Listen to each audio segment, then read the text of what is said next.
What's up, y'all? It's your girl, Lex P. And it's your girl, Drea Nicole. And you are tuned in to another episode of Poor Minds. Where a drunk mind speaks sober thoughts. What's up, girl? Hey, girl. How are you? We ain't got no guests today. We ain't got no guests today. Cause y'all be tripping. Let me tell y'all something. Nah, they be mad as fuck. As hell. Poor crew. I love y'all. Y'all know at this point we are family. You know, we right here. We see each other, but y'all be embarrassing us when company comes. Y'all do. Every time y'all be in the comments like, who is this? Y'all ain't got no manners. No decorum. None. Decorum. Hey, I've been reading. I like You it. like that? I do. Ew.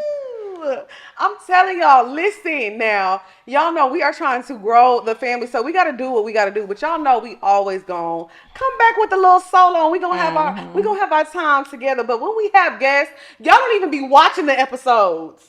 Cause baby, y'all love a solo episode. They watch literally maybe 5 seconds. They're like, oh, we'll be, as soon as we say we got a guest next week, they'll be like, we'll be back. They do not fool. We just gonna stop putting the guest in the caption. Yeah, we just gonna have. We just gonna let them sneak up on y'all. Right, we gonna have like that. The thumbnail just be us, so they don't know. So that they click on it. Watch the first time, and then we gonna have them come in after the first 10 minutes so that we can get our views. Now we gotta trick them. You know how like they do for kids? They like put spinach in the chicken and blend it up and make a chicken nugget. Yep. That's what we gotta do. That's what we gotta do to them. We gotta put a little spinach in the smoothie. Yeah, put a little spinach in the smoothie because y'all bad as fuck. Yeah, They like our little upset. They like our little bad nieces. They need a little pop. They do a little pop. That's what I be doing to Peony. Y'all need a pop. They be cutting up, girl. Okay, but we got a solo today for y'all. So yeah, girl, what you been up to? Oh, I mean, we've been working. We've been recording. Yeah, we've been working and recording. We've been recording. Working a and lot. recording. I feel like we've been recording a lot. Yeah, we have been. I think we're just getting geared up because, you know, like, tour has started technically because we already did LA, but tour is really about to start in now. August. Yeah, like, so by the time they watch this, it's August. Tour is like really kicking off with Orlando, Miami, Nashville. Like, it's like we're gonna be really busy. Yeah, so. I mean, and we get like a little break, I guess, in September. But see, that's why I'm mad because my friend is going to the Usher concert in Paris in September, and she didn't tell me. She was like, "Oh yeah, I got tickets," and it's like sold out now. So I was like, damn, I knew that was going to be sold out, though, because he only having 2 dates. Bro, I think he having 2 in Paris and then 2 somewhere else. I fucking hated him. In Europe, I can't remember the other place. I mean, but he's having another show. So you gotta make sure you get your tickets, though. I think we should go to that show, because we still haven't been to the residency. He having another show in October, and that's the last one. Oh, we got to get our tickets, like, tomorrow. Yeah, it's like when he comes back from Europe, from doing those dates in Europe. The October's the last one? He's having like 2 more dates in October, and then that's like the final date. But let me say this about the Usher. I think his residency has been, like, it's exceeded expectations. He's crazy. You think it's going to go on? He has to. Yeah. There's no way that he's not coming back next year and doing this. There's no way. If he doesn't, maybe he might take a year off, just kind of create some like anticipation and get people like, he has to do it. You know, some people do residencies for years. He definitely needs to do it again, because I just can't believe I haven't been yet. I feel like I'm the last person on earth who hasn't been. No, same. But I will say, when I go to a show, I feel like, I'm not gonna lie, I hate to say this, and I know we don't do celebrity gossip and talking on here, but I want to go when there's not a bunch of celebrities there. Because I want to get the real Usher experience with the fans and the audience. Because I feel like but now... when is that, though? Well, I don't know. I feel like because since the Keke Palmer situation, the people are in the audience kind of being extra now. They're kind of making it seem like, oh yeah, Usher, you ain't going to get me in trouble. Not Keke Palmer gate. It is Keke Palmer gate. Like, but Keke did what she was supposed to do, baby. But now I feel like... the way people is acting up over this situation is so crazy to me. Now, see, y'all acting like she did what Taraji did. Right. Because she was cutting up. But y'all, and at the end of the day, 1, y'all act like this isn't entertainment. And 2, y'all acting like Usher is in a relationship. He got kids with this lady. Like, he good. He's entertaining. Yeah. Like, it's supposed to be fun, but I feel like they kind of made it a little corny. So I want to go when none of the celebrities are there. But then, too, people be acting like this is what niggas did back in the day. Oh, Teddy Pendergrass used to be kissing women on stage. He would take your bitch for real. For real. The original Mr. You ain't Kill never Your seen Girl. her again. Love TKO. He was talking about you, nigga. Not him. He was singing for your ass. No, for real though. That's what I'm saying. Like niggas been doing this. That's what R&B is about. You supposed to serenade the women, make the women feel good, make them feel sexy. That's why when we go to R&B concerts, our coochie ain't wet no more. Can we please? Do you promise? Can you promise? You gotta make a promise before I tell you what I'm about to say. No, you have because you might tell me to do something stupid. It's not something I don't. What? We gonna do it together. Say yes. Yeah. Okay. Can we please go to like a R&B, like an old school R&B concert in white linen suits? Oh, I knew you were gonna say that. Yes. You gotta wear wedges. I like a little wedge. I like a wedge. Okay, I can do that. We gotta wear some wedges. You know, Dolce & Gabbana got some wedges just like this. Yes, we gonna wear some wedges. Okay. And we gonna, you know, have on our little flowy little linen suits. I'm gonna wear a little top hat. I'm weak. You remember my aunt had a top hat on? I remember. And you like, who up there in that fedora? I said, leave my auntie alone. I like fedoras though. I feel like that's when you know you getting a little old. When you wear a fedora with a feather in it. Don't get it twisted. My auntie is fine and she be fly. No, not your auntie. I'm saying like that's like old nigga shit. Like old player niggas love to wear a fedora with a feather. And they laugh like this. Oh. No, that's how they laugh like this. Maybe that's a pimp laugh. They what's up, girl? No, they don't. You never seen Spice Adams? Who's that? That guy that does the videos. He be like, oh yeah. I know you talking about. That's how old niggas laugh. Trust me, I know. think they be laughing like that too, though. But you said that. Yeah, maybe I was thinking about that man in Houston. That pimp. What's his name? Macaroni Tony. Back. Oh. Anyway. Macaroni Tony. Macaroni Tony is his name. But anyways, yeah, I feel like concerts. You remember in the Hey Ya video when Andre 3000 was on stage and the girl was in the audience like looking constipated? No, because she was like horny. You looked constipated. That's what she did. Y'all remember that? How you look when you horny? Yeah. Yeah, I know. I'll be like this. I'm calling you daddy. Daddy, I need a daddy. I hope you do not be making that face for real. That's terrifying. Oh my God. No, I don't make that face for real. But I feel like, honestly, you should go to an R&B concert. You should like either be like, oh my God, I want him so bad. Or you should be like texting your nigga like, oh, I can't wait to see you type shit. You know what I'm saying? Like R&B concerts are supposed to be sexy. They're supposed to be sexy. This is no shade to him. This is no shade to this man. But you remember that clip of Jacquees when he was on stage dancing like this? And it went viral? Or when Omarion was like this? Niggas don't want to see that. I would like to see Omarion do that. Well, I feel like Omarion, he does a good like balancing. You know, I feel like Omarion has a lot of sexy songs. And I've never been to Omarion concert. Always my song. Yeah, but I feel like let's bring back the sexy R&B concerts. Like I would love to go to a Tank concert because I know he be singing down, playing that piano. Like that's what an R&B concert is. Did you watch his Tiny Desk? I haven't yet. I haven't seen the full thing. I watched little clips, but now that Juvenile Tiny Desk, a hit, hun. But yeah, let's get back focused. So other than that, this happens. This is why we need guests to show y'all why we need guests. This is why we need guests so we can stay on task. Anyways, but back to us. We got a trainer. We've been working out. Our goal, me and Drea want to have abs by December. So we're holding each other accountable. We've been super healthy. Ty has been making us healthy drinks that are real light on the calories. So, Ty, what are we drinking today? All right. So since we've been talking about Usher, we're going to call this one the Nice and Slow. Ooh. All right. Okay. So this one has tequila for Drea, vodka for Lex. We have some muddled lemon and some muddled jalapenos. You know I love to muddle something. I love a muddle. A splash of pineapple juice, and then, of course, some So Mixy hibiscus syrup, which you get at SoMixy.com. But we put all of that together, and it's nice and slow. Got a little spice, but then that little floral taste to it, and not too much of the hibiscus syrup, so we can kind of cut some of those calories out. Okay. Cheers, y'all. It's real tasty, too, y'all. And speaking of spice, y'all see Todd with that red lip on? Oh, honey, real spicy today. Tommy cutting up. And y'all know, per usual, we got the LS cream on display. Let me tell y'all. I'm going to tell y'all every week. I'm telling y'all, if y'all want to get the vibes going, an after dinner drink, you go and impress your date. Bring them home. Tell them, oh, you ain't never had this before. And it's black on. I put a little LS in my coffee. Yeah, absolutely. Fuck the cream. Hey, you talking about putting in your coffee? This is my coffee, man. That's my how coffee. You get your day started. Hell yeah. Get y'all some LS cream liqueur. Y'all need to have this in y'all house.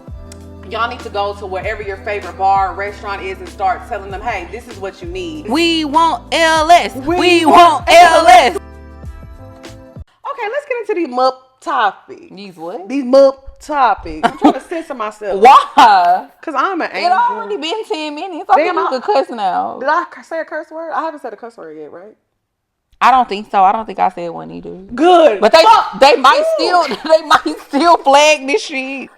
We always get flags. We do. We just be minding our business. Right. We don't want no problems. Before we move on to the next to the topic, I do want to ask y'all, if we move somewhere, like where would y'all want to see us on? Like a Hulu, a Netflix? Would y'all want to see us on our own app? I really want to know. So please leave y'all's. I'm gonna put a comment in there. I'm gonna say, where do y'all want to see us at? And make sure y'all just comment it under the comment. Because I would be curious, like, because of course we want y'all to follow us wherever we go. But I'm just curious, like, what other platform would y'all want to see us on for visuals? Because, yeah, I just want to know for future, deals. Period. And things like that.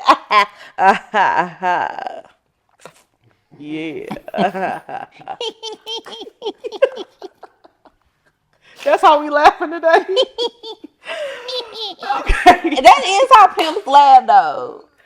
If they gonna have their little pinky up. Oh my God. Yeah. You sounded like Kim from the Parker. Yeah. We ain't never gonna make it through this episode. Go. Say the topic, bitch. No, it's your topic. Go ahead. No. Okay. I gotta get my serious journalism face on. Please, thank you.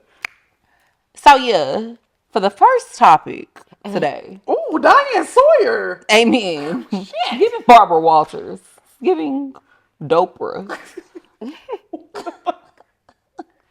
Bro, I'm begging. What? I'm pleading. Because my name starts. You get it. Oh, okay. Yeah, Dopra. Dopra.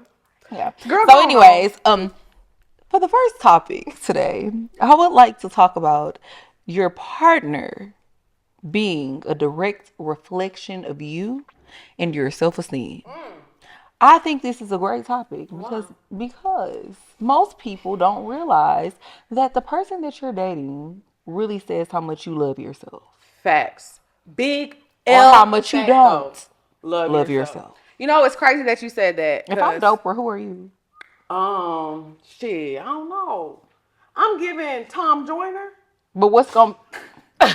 What? Damn it, y'all strict. Why y'all laughing at me? No, you know what you give me? What? Remember Barnell Hill from Martin?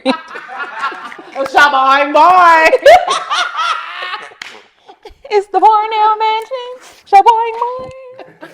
That's what you give me. Please, enough. You play too much. I don't know why that was the first person that popped in my head, and that's not even a real person. I said, ow. It's the Tom Joyner Morning Show. He don't even sing that though. I know, but I remember it. I used to love Tom Joyner. What's his catchphrase? I don't know. Exactly. You ain't a real What's fan. his catchphrase then? Oh, I don't know, but I know Oprah's. What is it? You get a car. You get a car. Catchphrase. Yes, that's what everybody remembers. Bro, okay, focus. We talking about this bad. topic. Okay, so back to the topic at hand. I do think this is very true, especially with everything that I've went through. Honestly, I would say in the past 5 years of my life. When I look at my past partners, even guys that I was like temporarily dating, like it wasn't like we were in a relationship. It said a lot to me about where I was mentally. versus I feel like the men that I've dated this year.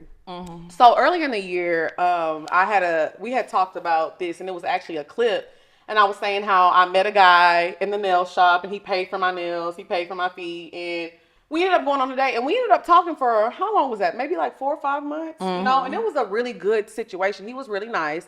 It didn't work out. We're still friends. There's no bad blood, no beef, nothing. It was just like, you know, we weren't as compatible as we thought. But one thing I will say, and I am still grateful for that situationship till this day, because I was like, oh, there are good men out here. And he was really treating me like I deserved to be treated. Like, it was the first time in a while, honestly, since I had dated like Throwback Babe, where I was going on different types of dates. And somebody was catering to me. They were making sure I was okay. They were always checking in with me. And it had just been so long where I felt like I was really wanted. Because you can be with somebody who loves you, but you don't feel wanted or liked.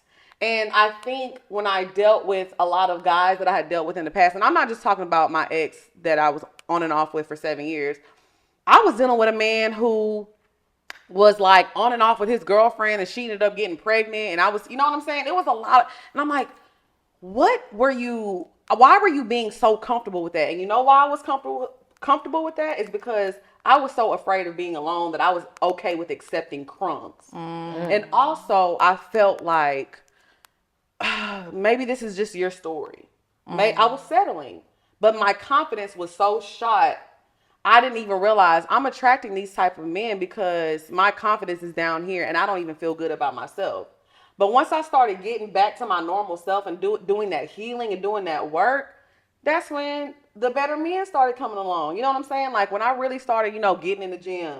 You know, because right around the time I met Nail Shop Guy, that's when I had lost that 30 pounds. Nail Shop Guy is wild. That's his name, Nail Shop Guy. But that's my friend. Like, you know, I'm not going to say his name. But no, I know. But I'm just Nail laughing at his alias. Yeah, Nail Shop Guy. I feel like we used to have some lit names. We used to have some names. You named him Nail Shop Guy? He is Nail Shop Guy, but don't get it twisted. You could add a little razzle dazzle. I mean, don't get it twisted. He makes very good money. You know, honestly, he is going to make somebody so happy one day. I always have said this. Like, even when we didn't work out, I said, you know what? This is not going to work out, but he is going to be an amazing husband. An amazing husband. Like, seriously. Like, he's so sweet. Like, literally one of the sweetest guys I've ever met. And like I said, we did have a disagreement, you know, and it didn't end up working out. But that still doesn't take away from, I saw him.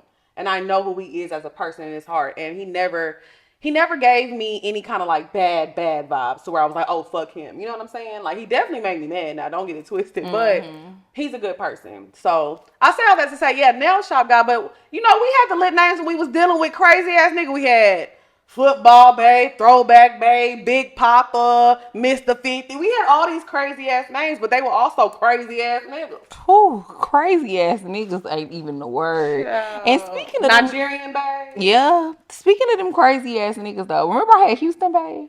Ooh, Houston Babe was a time. Cause he was crazy. You think he was crazy? I think he was crazy about you, but he was trying to hide it. So whenever you moved around, he didn't know what to do. And it was like, that gets to a point. It was a wild time. But I wanted to talk, but speaking of all of these guys or whatever that we used to date back in the day, I just feel like, you know, it definitely speaks volumes about how much we've grown as women and how much we love ourselves. When I be looking back on some of the niggas I dated, girl, you did not love yourself at all. Because what was you doing? But I also will say about you, what was you doing? But one thing about you that I always admired, like, you was gonna leave. Like, a nigga really only had 1 or 2 times to fuck up with you. Besides that one situation. I mean, yeah, for sure. But even still, like, I think that for me to deal with the people in the first place, like, still though, what is you doing? Like, that's fine that you will get up and leave. I just think that's more of like a personality trait though. A nigga ain't gotta do much for me to leave. I'ma leave anyways, because I mean, I probably don't want to be here. So, and I get bored easily. I think that's just, again, more of like a personality trait rather than you like knowing, like, rather me knowing when to exit. Okay, that makes sense. Yeah, it's like I'm more so I'm bored, not because I'm just like I'm fed up. Okay, that makes sense. I'm glad you said that though. No, yeah, like, that's real. That's honest. Yeah, that's real. Like, more so because I just be like, okay, I'm bored. This was fun. What's next? Right. Who's next? Who's next? Go, go, go, go. But yeah, And for real, but like, yeah, so I just feel like people that I dated in the past, though, I think it was definitely only because I was going through certain shit. Like I was going through maybe rough patches in my life, or where I just needed to feel connected to or loved by somebody. Something. You just needed to feel something. Just needed to feel something, and that's really the only reason why you had access to me. Right. Like the me now, I protect myself and protect my peace so much to the point that like I don't give a fuck. I will cut anybody off. Anybody To protect myself, because I love myself so much, and I feel like I'm so deserving of good things. I'm so deserving of great things, a great life, a great partner, somebody that respects me, somebody that cherishes me, somebody that loves me, somebody that's afraid to lose me. Ooh, come on. I feel like niggas done. It's niggas that I dated in the past. Them niggas wasn't afraid to lose me. They were, and they used to show it. I told this to my ex. I said, "You are too comfortable with risking losing me." I said, "You keep risking me." I kept telling him, "You keep risking me until I was gone." Until I was gone, and it's like, and it took for you to leave. It took for me to leave, and now he's feeling it, bitch. He's feeling it. And it's like, oh, I know he be singing songs. Okay, now see, you would have to put that man business out there like that. He was rapping. He rapped me. He be outside her window with a boombox. But you know what's crazy? It's still not enough. It's still, and it be his songs too, not a song from the radio. I'm dead. Now see how you take shit too far. But I will say this. When you accept crumbs from somebody because you feel like I'm okay with this because it's better than nothing. Think about this. If you had to choose a freaking porterhouse with a lobster mash, asparagus, a good little crab cake on the side, a little bolognese sauce. I'm getting hungry. I'm telling you. Are you gonna, to me, let me tell you something. I'll wait for that. Versus somebody taking a Ritz cracker and just doing like this in front of me. So you gonna take them little crumbs, or are you gonna wait for the full course meal you can have? Cracker dust is wild. Cracker dust, but that's what I was accepting. I was accepting cracker dust. Hell yeah! Damn, should that be the name of the episode? Cracker dust. But a lot of women probably like file it. The notebook. That's what we gotta do. File it. Come on, Hottie. File it. But it's the truth. It's the truth. And I feel like a lot of women do that, me included. But I'm so glad that we're in this space now. Because you know what? I'll say this about the show, too. I love the fact that Poor Minds grow so much. And we're now in a space to where we can keep it real and keep it honest. Because Poor Minds started off like, you know, us just talking shit and being like, you know, having fun. Then when it started catching a little traction, I don't know about you. I can't speak for you. I can speak for myself. I felt like I had to talk to a BDB. I had to be like, oh my gosh, a nigga did this for me. I had to show my gifts and I had to show things that people were doing to me because I was like doing for me because I was like, oh, I got to live up to this image I created. But now I feel like I have a man now that does spoil me materialistically, gives me everything I want, but he pours into me. But I don't give a fuck about showing it off because that's for me to enjoy. You know what I'm saying? And I'm glad that we're in a space to where we can also talk about what we were really going through and our experiences with these people. Because yes, get you a man that's ambitious and that has, but also don't accept his cracker dust, bitch. Don't accept cracker dust. I had a man that was paying my rent, making sure I was good during the pandemic because I had pretty much lost everything. I didn't have no income coming in. But I need this money. But it was cracker dust, bitch. Yes, I got my rent paid, but that wasn't enough. I was not fulfilled. I was getting a piece of this man. And it was like, for me, one thing that I learned, especially with my energy and my manifestations, my faith in God and my praying, I have learned patience. I'm learning patience and to wait for the reward. Mm-hmm. I'm not going to eat this cracker dust because I know that porterhouse right there. Cracker dust. I'm going to STK, bitch. It's not for the girls. It's not for the girls. Stop accepting that cracker dust. Don't do that. Don't do that. You deserve better. We all do. But when you at least have a little caviar on the dust. No, we don't want no dust at all. Okay. I want to be so full. I look at that dust like, who that's for? Ritz crackers is good though. I mean, I love a little Ritz with a little spin dip. But he's talking about What about a club cracker? Okay, bitch. We Keebler. trying to stay on. We gotta get the message. My bad. I'm out. sorry. I'm hungry. Ooh, they be so buttery. Wee. Anyways, Okay. I feel like, so I don't so much feel like I had to talk to like a BDB. I think that's just my personality. Like, I feel like I have just always loved like boss niggas. Right. Like, I love me a boss nigga. It ain't never been no pressure because those are naturally the type of niggas when that. I say pressure, I felt pressure to post what they were doing. No. I know. I get what you're saying. I was just about to say though, I feel like I naturally just love dealing with them type of niggas. With rich niggas. Bitch, anyway. I'm sorry.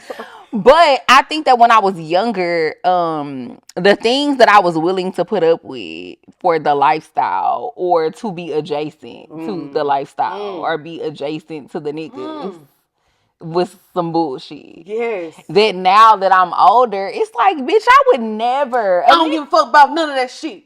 None of that shit. A nigga got me so fucked up. Ooh. Like, I'm so cool with setting boundaries with people. And I'm so cool with, like, if this don't work for you and if you not fucking with it, that's fine. You can go or I will go. Yes. One of us can go, though. Because we both can't stay here. Right. But I want you to talk about your boundaries, too, and talk about how important it is to set boundaries. I think it's very important to set boundaries. People are only going to do what you allow them to do. Hello. If you let somebody know that you not putting up with certain shit, this is where you draw the line. If they care about losing you, they not gonna risk that. They're not gonna fuck that up. But you gotta set the boundary though. Hello. And I think that's where a lot of people fail, is with setting the actual boundary. Like when I was younger, I think I'm very flighty. That ain't necessarily setting boundaries though. Like, I think niggas would know I would leave, but not because I'm setting a boundary and letting it be known, okay, if you do this to me, I'm not fucking with you no more. It was more so like, oh, if you piss me off or if you don't give me some money, I'm gonna block you. If you don't do what I want you to do. If you don't do what I want you to do, I'm gonna block you. And you gonna have to risk me not talking to you no more. But then you know, if you come back and do what I asked you to do initially, you can come back. You can come back. You can still be a shitty person. Right. So it really wasn't setting no boundaries.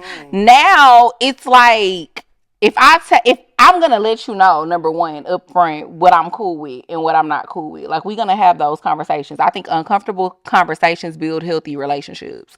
So, oh, come on with it. No, seriously, you have to have uncomfortable conversations with people. It's no way that you can feel like you have a healthy relationship with anybody in your life and y'all ain't never had an uncomfortable conversation. I mean, and you can even say that for friendships, because that's why I said relationship, period. Because the amount of uncomfortable conversation we have had. I done had uncomfortable conversations with my mama. I done had uncomfortable conversations with my other friends. I just think it's, you have to set boundaries with people. You have to let people know what you're okay with and what you're not okay with. I'm not saying that you should go into a first date like laying down the law. Right. You know? But no. I feel like that's too strict. No. Not my saying like on the first day, but you should let them know your intentions, and then once y'all get to it, you gotta let boundaries be known. What you want. Yeah. But I'm talking about, like, when I speak on boundaries when it comes to an actual like romantic relationship, I think those are things that should be said when y'all start to feel like, okay, I like you, nigga. Where is this going? Okay. Where is this going? Right. Like, okay, so these are my non-negotiables. What's yours?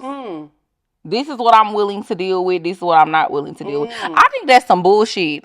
It's like a tweet that be going around all the time where people be like, don't tell your new nigga what your ex did to you, because then he gonna feel like that's a reason to That's a lie. That's some dumbass shit. You know what? I'm gonna tell my nigga everything that old nigga did to me, because you need to know what this is what triggers me. Hello. And if you try me, I will walk away from you. Let me tell you this. I just had a situation with my man, and he triggered me, but he didn't know he triggered me. Yeah. And I was so upset. I was so mad because I got triggered. And then I responded like he was my ex. I responded to him like he was my ex. And it caused a whole new issue. And I was like, you know what? Let me step back. Because I talked to my therapist. She was like, you need to stop. Because I'll be telling my therapist, she's like, this is a good man, girl. he's telling you, communicate with him. He's letting you know. And one thing I will say that I love about him is that he's like, this is a safe space. If I do anything that bothers you, just tell me. I'm not going to hold it against you. We need to talk about this. Like, what's the issue? Mm-hmm. What's the problem with saying, hey, this hurt my feelings? Mm-hmm. So I told him that he had triggered me. I was like, oh my God, I'm done. I can't do this. I need to, and he was just like, what the hell did I do? He had no idea. Mm. And so when I brought it up to him, he was like, oh shit. He was like, I was just XYZ. I didn't think nothing of it. Like, and so in my head, I'm like over here, like in the bed, tossing and turning. And this nigga just like watching fucking Godfather and shit. I have a question. What? I dare you to eat the jalapeno. How much? Some kewchie. Oh, hell no. That's a jalapeno. Let me get another drink, Tom. Because let me tell you what this hoe did. Side note, before I finish my story. What did I do? I can't remember where we were at, but I had something spicy in my drink. I had something spicy in my drink. She was like, I'll give you $100 if you eat that jalapeno. Bitch, I don't give a fuck how much these ad checks is, bitch. I picked up that jalapeno so quick. She was like, never mind, $50. Bitch, give me my hundo. And then she put it down. She don't want $50. I don't want 50. I want that hundo. When you become too good for a hot 50? You said 100. But I changed my mind. $50. That can fill up your gas tank. Bitch.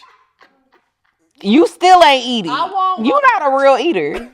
Oh, you better ask about me. You better ask about me. No, I hate it here. Okay, but anyways, wait. Let me just finish. My story. So the reason I was saying that was just because have like projecting your old feelings that somebody else had on you. It's not fair to them. Somebody is gonna trigger you. Mm-hmm. People are gonna trigger you, but they don't know.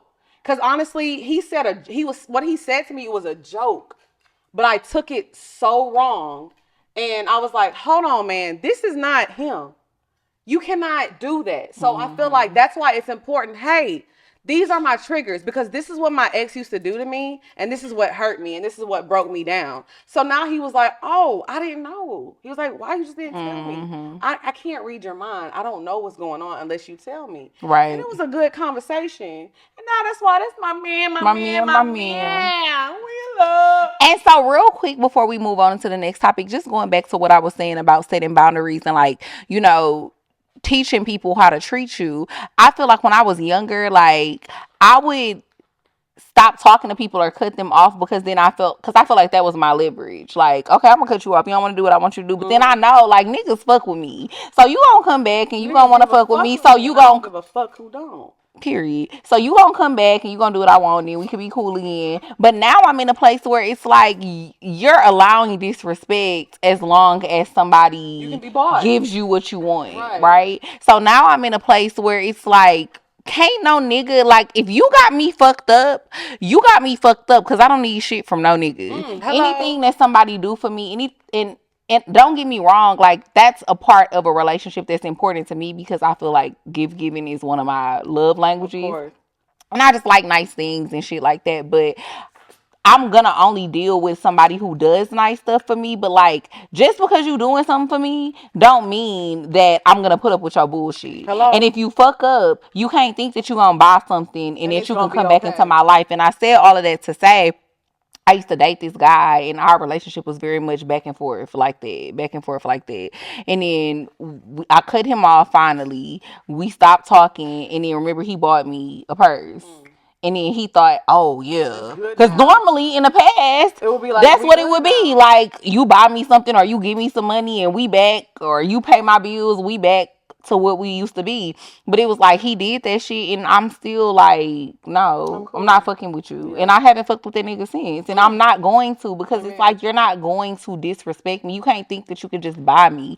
And I think that I never was a person who could be bought.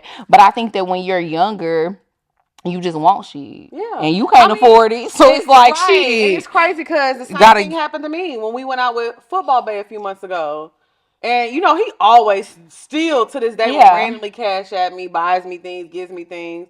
I still took my black ass home. Because, like, thank you, but you can't send me money and think, like, oh, everything's good or is gonna pick up where we left off. That's not that. But I think a lot of that comes with like, evolution and growth and loving on yourself, pouring into yourself, realizing what you're worthy of and what you really deserve. Because yeah, you deserve nice shit. Like you deserve, if that's the type of girl you are, if that's what you like and that's what make you happy, if you like material shit, if you like bags and you like shoes and you like jewelry or you like cars, whatever the case may be, you deserve all that shit. But you also deserve a nigga who respects you, and you also shouldn't have to not deal with a nigga who respects you and love you and cater to you and nurture you and pour into you so you can get those things. Right. It shouldn't have to be a you shouldn't this have to or pick that. and choose. I agree. But you know what else helped me too? Leaning on my friends. And boss up. I was gonna say that Yeah. too. Boss up. Cause the thing about it, and we can speak on that shit now, boss up and get that shit to yourself and you'll be surprised the type of niggas that you run across. Yeah. But not only that, I want to say leaning on my friends too, because I love the way my friends love me.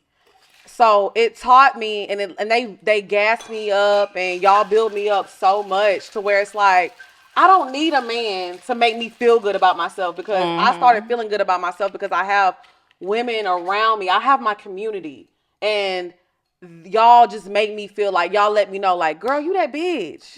You really that. So I'm like, damn. These girls pour into me so much. So now I'm saying that to myself. So if a man don't see that, if you don't love me as much as my friends love me, you got to move around. Yeah. Because my friends love me down. And I'm cool with I love being around my friends. I'm not male-centered at all. So you can go. Let me tell you something. All my friends will beat a bitch up about me. Period. Maybe a nigga too. Hello. And will. For real. I'm serious. Like, yes, you have to get you a circle of people who like big you up the way that you need to be bigged up. Like, you seen how Kellen did old boy in the past? Remember we got into it because Kellen charged that nigga up? Yeah. I was like, Kellen, you gonna make him leave me? She was like, fuck that. No, and Kellen, I love Kellen. She was so emotional at our LA show because she's so proud of us. Like, everybody deserves friends like that. Like, if your friend ain't crying at your live show, what are you doing? What are you doing? Because my friend, and Killer be at every live show. She do. Killer has been to like 5 live shows for real. Yeah. She be at Jordan has bought all of our merch. Yes, Jordan got everything in his closet. Got all the tees. And Lauren, mind you, my best friend is married too, and he be wearing my ass on his t-shirt. Lauren came to the first live show ever. And his wife do too, though. Yeah. They both got the shirt. Yeah. She love you down. So yeah, I feel like our friends are so supportive and they love us now. Yeah. That's what's helped me heal as well, and getting my confidence back and getting back to me.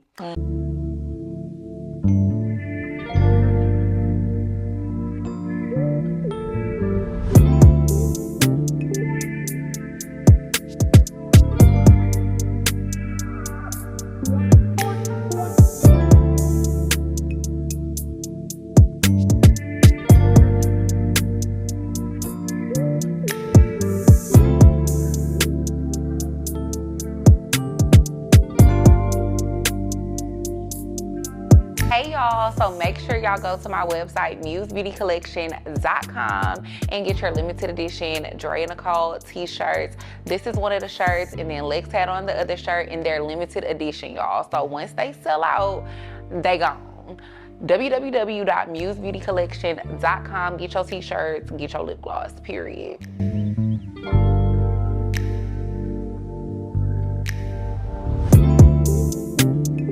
What's up, y'all? It's your girl Lex P. And it's your girl Drea Nicole. And y'all know Orlando, we owe y'all, so we coming back in a big way. August 10th, Poor Minds is coming to Orlando for our live show. Yes, we coming to Orlando Improv. I cannot wait to see all of y'all faces. Unfortunately, we had to reschedule these dates. So I'm super excited to come out and see y'all. Doors open at 7. Yes, and the show starts at 8, and we back bigger than ever. Let me tell y'all should be happy because this round, is super lit. So Orlando, August 10th. Doors open at 7. Show starts at 8. Orlando Improv. We'll see y'all, and we outside, Bookie. Period. Put it on, because we coming.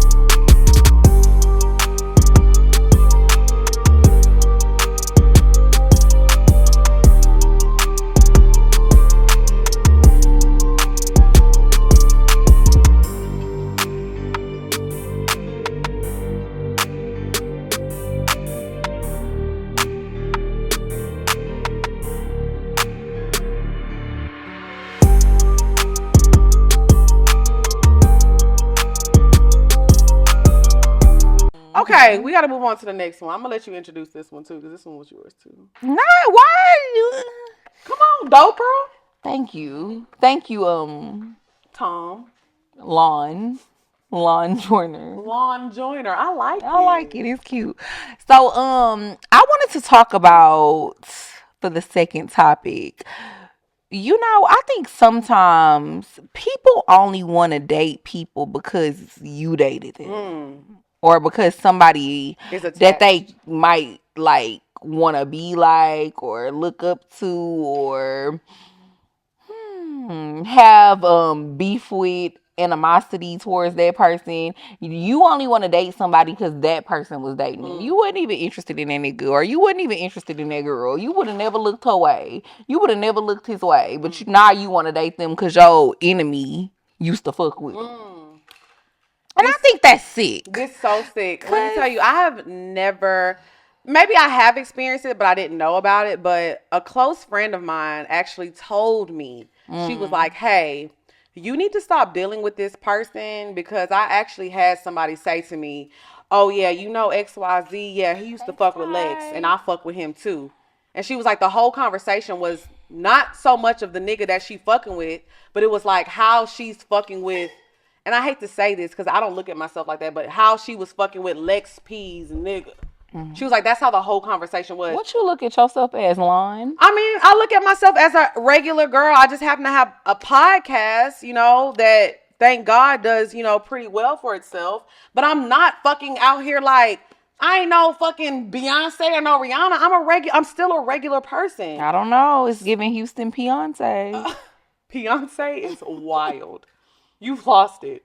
Beyonce. But Orange, Texas, Beyonce. I'll take the Orange, Texas, Beyonce. Because Orange, they know the kid. Yeah, they know the girl. But anyways, I said all that to say, like, it was so weird to me because she was like, the whole conversation wasn't about, that she found this guy that she's dating and she really likes him and blah, blah. It was like, yeah, this is a Lex P, man. She be talking about him on the show all the time, yeah. Because Lex, and yeah, because, I follow Lex and I know she be with him and this, but I be with him too. She was like, the whole conversation was about you, and it was so fucking weird. And I was like, tomato. Because let me tell you something. At this point, for my ex, you can keep that nigga. Like, literally. But that's why I say, especially now in this space, it's important. I have to have a stiff-ass nigga. Because don't get me wrong, I love everybody who loves me. But we always say, there are little 1-2s out there that kind of watch the show, but they really not fans of us. They just trying to see what's going on. And...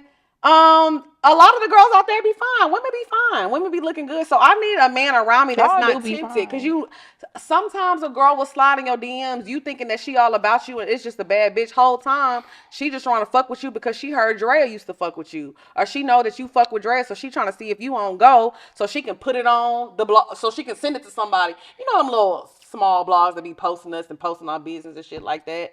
It'd be crazy. Like, literally...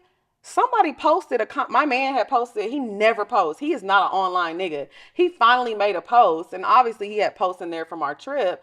And somebody commented on there and was like, oh, I would slide in your DMs, but I know you Lex, man. How did y'all find him? Poor crew, decorum. What did we just talk about? How did y'all find him? How?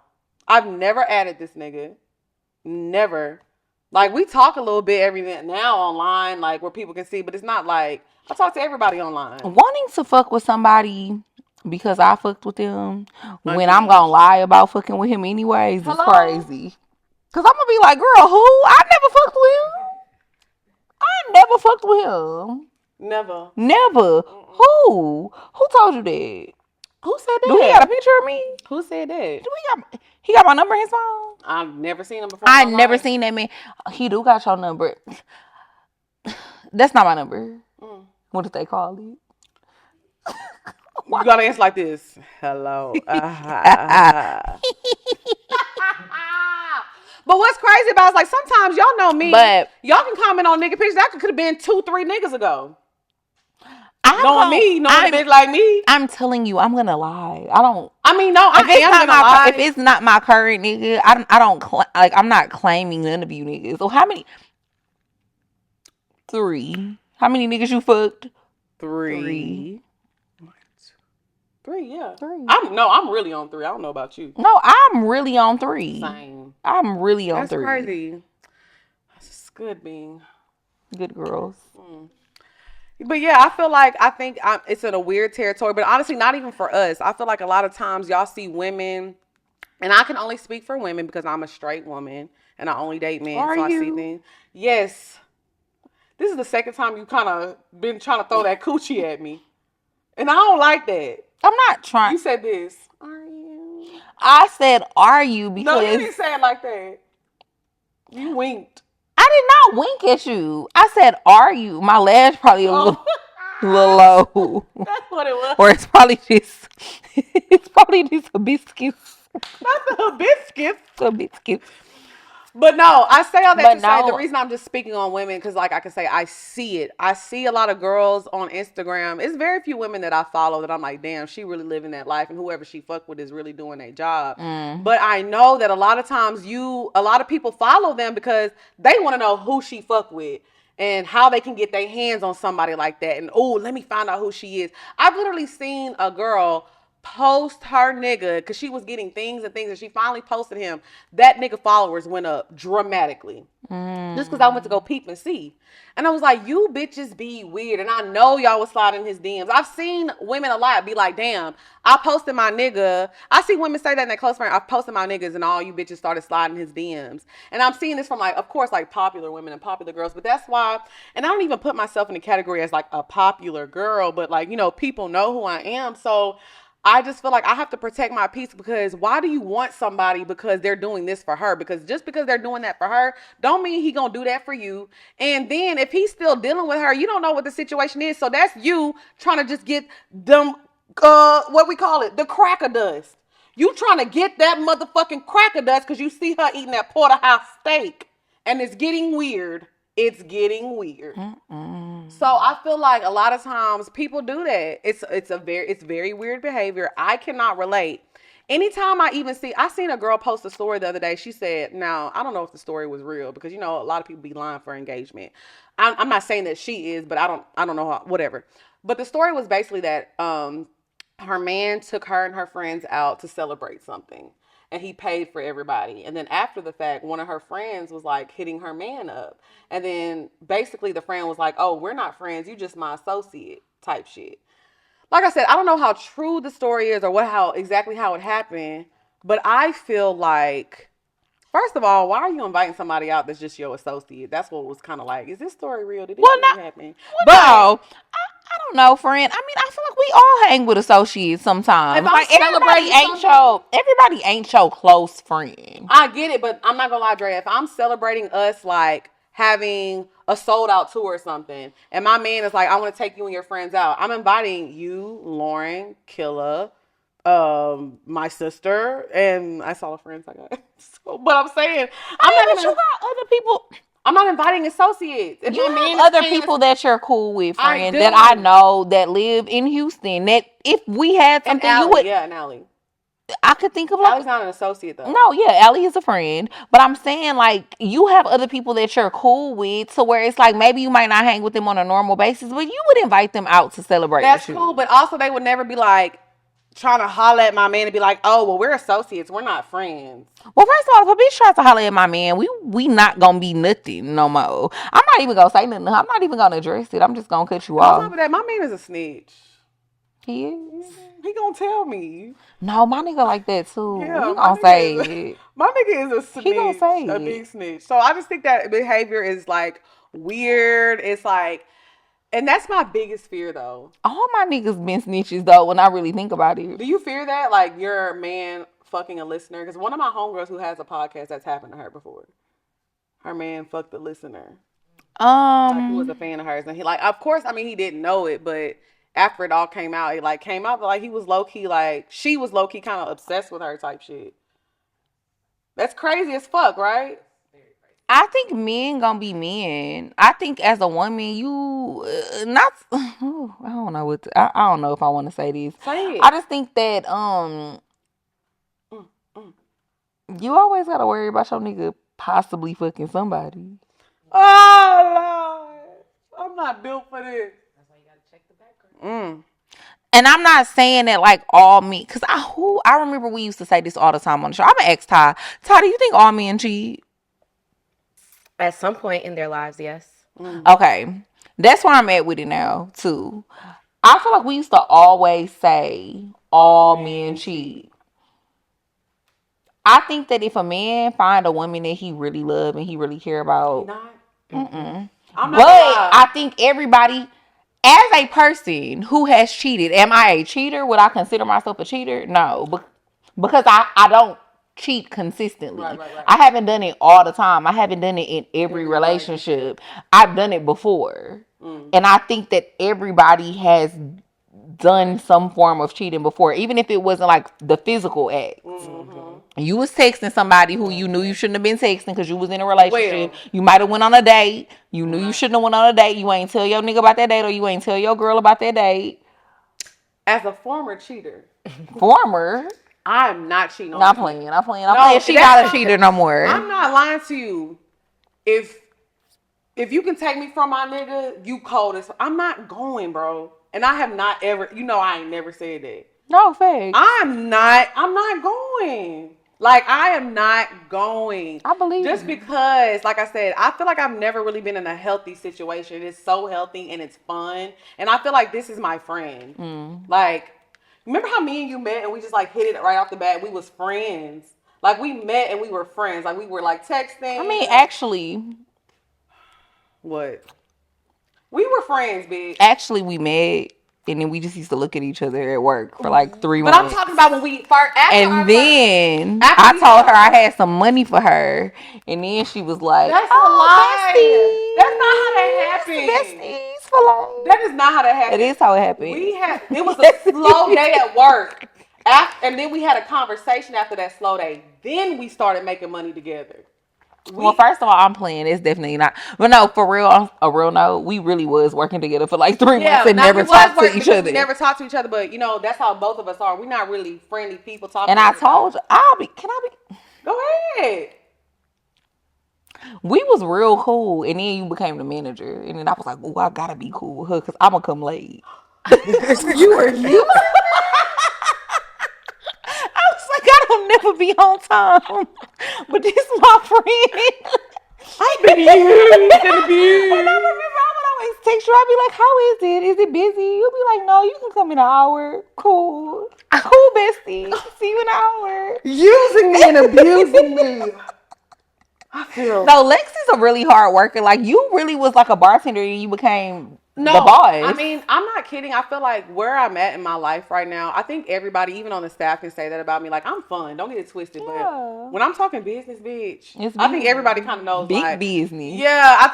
And a lot of times when things go wrong, they be like, "Oh, like, let me call Lex and tell her like this." Because I'm very like, I'm like that. I've always been that way. Every time I've had a job, I've always been promoted. I get promoted like this. That's just always been my work ethic. But going back to what I was talking about, after we had our first conversation, even though maybe you were using me, bitch, you was using me too, because I had that. And she had that body ID. I was still boxy. Little money train. I was still a little boxy then. I wasn't really giving body like I was now, but yeah, we wasn't boxy. I wasn't boxy, but it wasn't given like it is now. But anyways, after that first conversation, we was locked in. So I said all that to say, I have that same vibe from him. Like, that's my friend. Like, when we like got into our little tidbit and we didn't talk for like a day, I was like, oh my God, like, I miss my friend. Something happened today and I need to tell him what happened.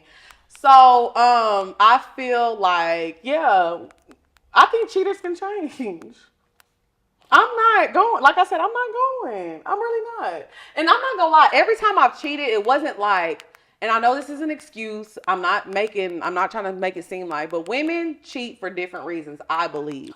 Now, there are women who cheat just because they're horny, but every time I can honestly say I've cheated, it was That's a terrible reason to cheat. No, listen. Because you horny is terrible. I agree. But men cheat because they're horny. Women cheat because there's something missing emotionally and they're looking for something that their partner is not giving them. Because I can honestly say, I know I should be saying I'm a cheater. I have honestly, this is me being honest because I joke about it a lot. I have cheated in 2 of my relationships, and that's me being honest. 2. I swear to God, 2.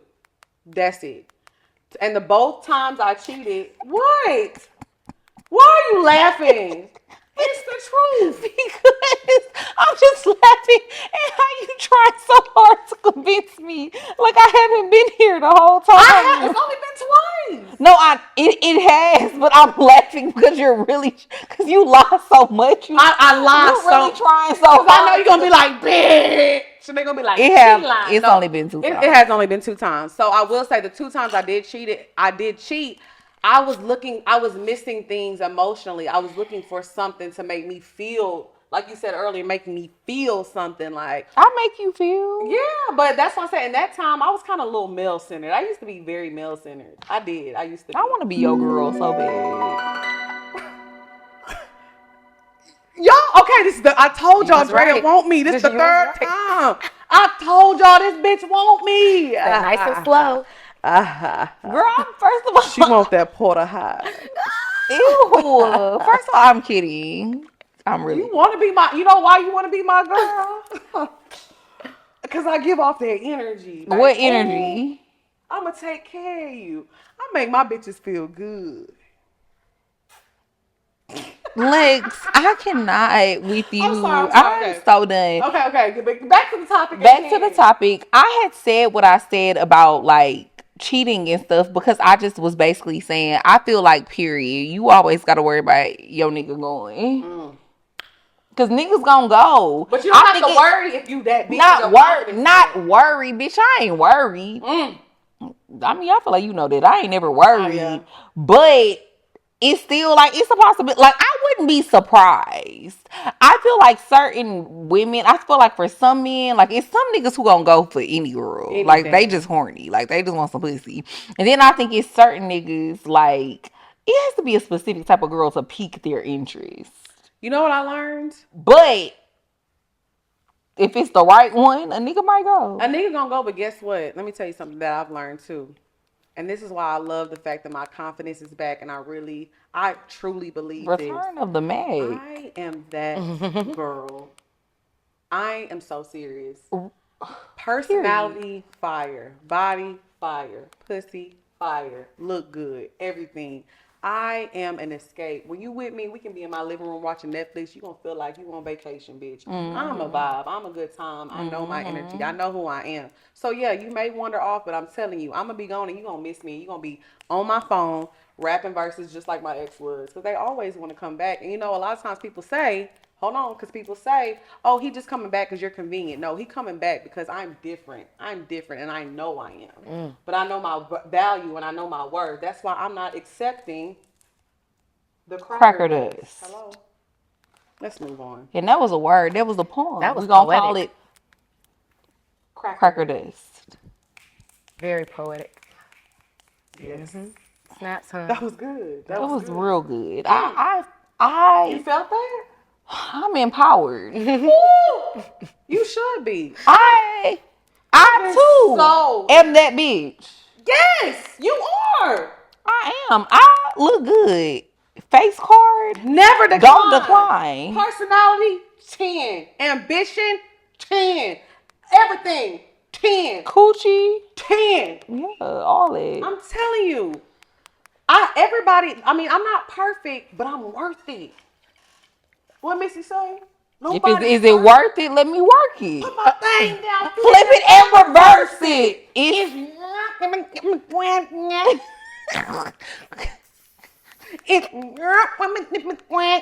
They said that she said it's yours if you get the thing wet. No. Oh. She said I put my thing down, flip it and reverse it. And then they reversed it.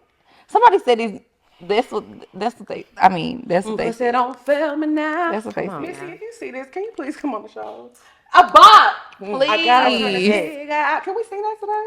Because you know what? Nobody else. Yeah, we singing that today. Sorry. Okay, I don't know. We are over time, bitch. Okay, is your vagina dry? Oh, now we gonna get into the bed. Ow, the bed. Bow, bow, bow, a bow, bow, a bum, bum, bum, bum, bum, bum, bum, a bum, bum, bum. Sorry, that was a remix. Go ahead, Ted. Okay. Is your coochie dry? Do you have the Sahara between your thighs? And it might not be. And it's not pleasing to the eyes. Ooh. You can't make that nigga dick rise. You gotta add to the poem. And when you look at it, it's gonna make you Cry. But that pussy should be crying. but it's too busy drying. And he told you it was good, but he was lying. Ooh. So let's get into the reasons. Drea Angelo. Lying. Why?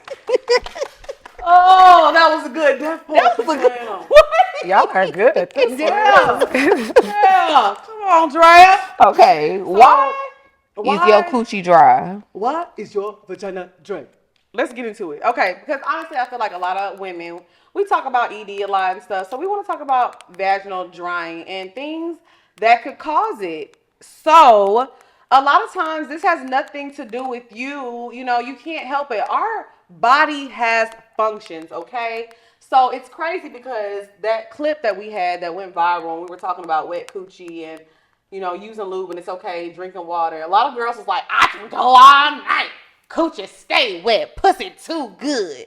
And it's like, okay, that's cool, but let's be honest. None of y'all are really like, you know, everybody got good coochie. If you say it, everybody got good coochie. But I wanted to talk about the reasons, the medical reasons why you can have dry vagina. And sometimes y'all be thinking y'all be creaming, but y'all yeasting. Or y'all peeing. No. Did you see that video? No, send it to me. Oh, it's real bad. Send it to me.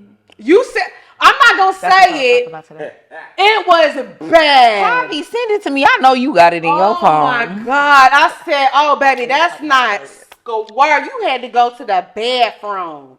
And it looked like you just drank Hennessy. It was green. Yes. She drunk an Incredible Hulk. Baby, let's get into it. Okay, so the first reason why your vagina could be dry. So this goes out to the men. I said alt. This goes out to the men. If you've just had a child with your baby mama, your wife, your girlfriend, whatever, and you're like, okay, it doesn't feel the same. Breastfeeding causes vaginal dryness. Never knew that. So if you're having trouble, you know, getting it revved up a bit and you're breastfeeding, that could be, you know, an issue with it, you know. Birth control pills. I personally stopped taking birth control pills years ago. I didn't like the effects that it had on my body. It's very natural to have a period and do all the, I just let my body do what it's going to do. Same. I don't take anything altering to my body to the point, so I don't even take Tylenol. I don't take no type of medicine. When I feel sick, healthy remedy me. I'm gonna go to the sauna. Yeah, like I just want my body to heal itself. So if you take birth control though and your coochie dry, that's why. That's why. It's the ramen for me. All right, cancer treatments including chemotherapy and hormone therapy, diabetes. Remember when you said titties? Titties. Diabetes. And honestly, that's another reason why. Now some people can't control your sugar low. Yeah. And I mean, for real though. Right. Now some people have diabetes and they can't help it, but when I feel like if you have diabetes because, you know, of weight gain and overeating, that's something that can be controlled. So we definitely got to do better. We talked about this on a past episode a long time ago about our health as Black people. We're gonna have a nutritionist on the show. Yes, we definitely need to have a nutritionist on the show because I think that's very important. So a lot of times diabetes, I can't speak for all the cases and I'm not, but I feel like and the people that I know personally that have diabetes, they developed it and it was something that they could have prevented from eating right. Yeah, my dad had diabetes. Yeah. He got diabetes when he was like in his 20s or 30s, and then he didn't like really make it any better because we used to be finding honey buns in his drawer. Why you got that in there? You know you're supposed to be eating it. But anyways, medications including anti-estrogen medications, treating uterine fibroids or endometriosis, certain antidepressants and antihistamines, treatment for itchy eyes and runny noses. So obviously, if you're having things, you're taking medication to treat fibroids and things like that, that's understandable. But, or I would say itchy eyes maybe, but I feel like, look, Don't y'all be in the comments calling me Dr. Sebi now, but I feel like everything that goes wrong with your body, if you eat certain I foods ain't and never do certain- seen nobody in the comments calling you Dr. I never Sebi. said that, but I said don't y'all start calling me that now because I thought you said they be calling you. No. I was like, you love the lie. but they did. People who know me do be calling me Dr. Lexi. Who? I'm a medical MD. Who be calling you that? Them people. Who? You said people that know you. Yeah. So you I'm don't waiting. Know, you don't know. So I know everybody you know. What that say? Anyways, Anyways, bro. like I said, but I do feel like anything, I like outside of like your body doing things like, like if you have fibroids, you can't control that. Things like that. Dr. Lexi. I'm not too deep in that bag, but I do feel like a lot of the lifestyle I was living caused a lot of my fibroids. I'm not gonna get too deep in that, but I feel like everything can be helped with your body by the things you eat and consume. I am a strong believer. I agree with that. So I feel like all these things can be prevented if you are taking care of your body. Well, this one, I won't say cancer and things like that because, cancer causes different things, but the fibroids and the antihistamines, because you're trying to treat itchy eyes and runny nose, like stuff like that. Yeah, like you can find alter. Come on, Doc P. Okay. Now, I'm not a doctor now because y'all gonna be in the comments like, Lex, I ate a banana and I still can't see. Bitch, I didn't say all that. Okay. So it also says removal of your ovaries. What the fuck do a banana got? Or was it? It's carrots. My bad. Carrots help with your eyesight. And that's why you ain't no motherfucking doctor. I got it wrong. It's the hibiscus. I'm drinking hibiscus though. I was like, what the fuck do a banana got to do with you seeing? It's carrots now. It is carrots. Facts. That's why Bugs Bunny got away with everything because he could see the things that what he used to say. He used to get a what's up, Doc? Yeah. Anyways, I'm just scared the whole okay, removal of your ovaries or oophorectomy. Okay, I've never heard of that. I haven't either. Sjogren's syndrome and auto SJO. We gonna spell it SJOGRENS syndrome, and an autoimmune is disorder that can cause dryness throughout your body. Well, obviously you can't control that because that's the syndrome. Yeah. Not being sexually aroused, your nigga just sucks. Using scented or perfumed soap, sprays, and washes around or in your vagina. Leave that pussy alone. We tell y'all that all the time. Stop using them yoni eggs, them wipes, them this and them that. A little water, you know what I'm saying? A little pH soap. That's made for the vagina. That's all you need, but you don't got to put it in there. Do one more poem. Leave that pussy alone. Leave that pussy alone. When you go home, make sure you leave that pussy alone. Because if it's funky, it can't come in my zone. And if you know what I know, these niggas, they gonna smell it in your zone. When they enter your home, they can smell your motherfucking zone. And when you take it off, we smell it on the floor because of that thong. Oh, Jesus. It's that green smoke. Oh, my God. Coming up. It's okay. It don't gotta rhyme. It do gotta rhyme. It has to rhyme. Okay, let's start over. Okay. Oh. When your coochie is really dry in your home, you gotta know that he ain't gonna want a bone. And when he don't want a bone, he can't get in his zone. And if he can't get in his zone, we gonna send him on a drone. And he gonna go far away. Yeah. Because now he can't stay. Yeah. He can't stay because it stank. And we ain't talking about that dank. Because that dank be really loud. And of that scent, I'm proud. but your pussy got a cloud. Oh, Jesus. And the cloud is really, really dark. Mm. And you knew this from the start. And that coochie too dry. And too taut. And you wonder why you got them flies. And then you sitting there wondering why. Mm. And it's burning my eyes. That was good. That was good. That was Oh, it was good. We need to go to the We need to go to a poetry jam. It's given. Cause have you ever been around some coochie so stinking make your eyes? No, water? I have. Ooh. Jesus. Okay, now you taking shit too far. No, I don't. We are way over time for this my episode, bad. so let's move on. Oops. Oops. There goes my shirt. Up over my head. She too horny. What's up, y'all? It's your girl Lex P. And it's your girl Drea Nicole. And Miami. We coming to turn up. I'm excited. I'm excited too. We've been long overdue for a Miami show.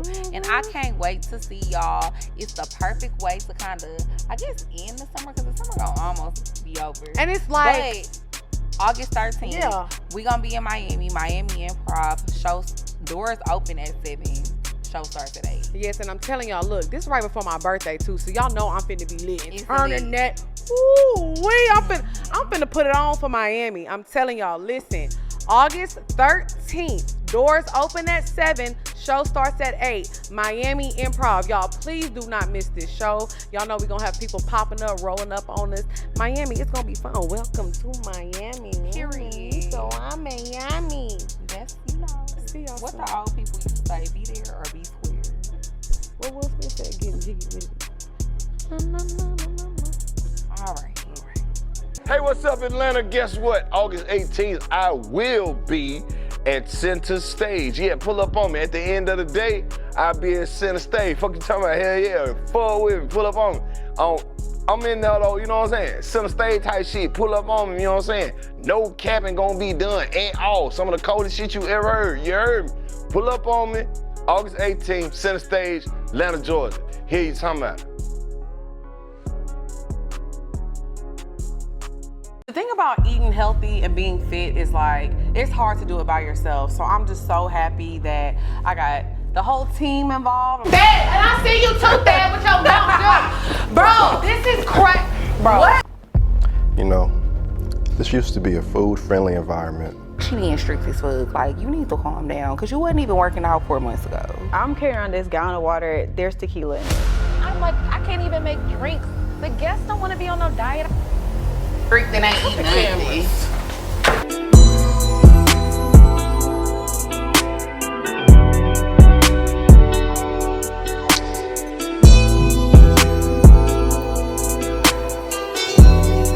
Okay, so now we gon' get into the bop. Hey. The bop. Ow. The bop. Bow.